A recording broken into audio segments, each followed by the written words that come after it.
Hi friends, ఎంత హ్యాపీగా ఉంది తెలుసా, ఎంత ఎక్సైట్మెంట్గా ఉన్నానంటే అసలు చెప్పలేని మాటల్లో. నా ఆనందాన్ని మీతో షేర్ చేసుకుందామని, నా సబ్స్క్రైబర్స్ కోసం షేర్ చేసుకుందామని చూస్తున్నాను. పిచ్చి అంటే పిచ్చి హ్యాపీగా ఉన్నాను. ఎందుకంటే మా ఇంట్లో ఈరోజు బ్రహ్మకమలం ఫ్లవర్స్ పూసాయి చూడండి. ఎంత బాగున్నాయి. ఒకటి కాదు, 2, 3 ఫ్లవర్స్ పూసాయండి. అంటే కాసేపు అయితే మళ్ళీ వాడిపోతాయి అవి. ఓన్లీ ఒక 1 అవర్ కూడా ఎంత అవుతుందంటే వర్షం పడుతుంది కూడా. ఈ నైట్ వచ్చి తీస్తున్నాను. ఎగ్జాక్ట్లీ 11 అవుతుంది. ఎంత హ్యాపీగా ఉన్నాను నేను. చూడండి. మీరు చూడండి, మీరు ఆనందించండి. ఫస్ట్ టైం చూస్తున్న వాళ్ళైతే నా ఛానల్ సబ్స్క్రైబ్ చేసుకోండి.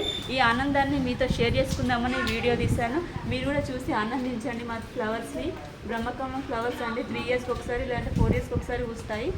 నేనైతే ఇది ఫస్ట్ టైం చెట్టు పెట్టిన తర్వాత ఫస్ట్ టైం అండి మా చెట్టు ఫ్లవర్స్ చూడండి. అందుకే ఎంత ఎక్సైట్మెంట్గా, ఎంత హ్యాపీగా, ఎంత బాగున్నాను, ఎంత సంతోషంగా ఉన్నాను. చూడండి ఎంత బాగుంది. స్మెల్ కూడా సూపర్గా వస్తుందండి. ఇంకంతే, ఇంకా నేను ఏం చెప్పలేదు. సరేనండి, బాయ్ మరి.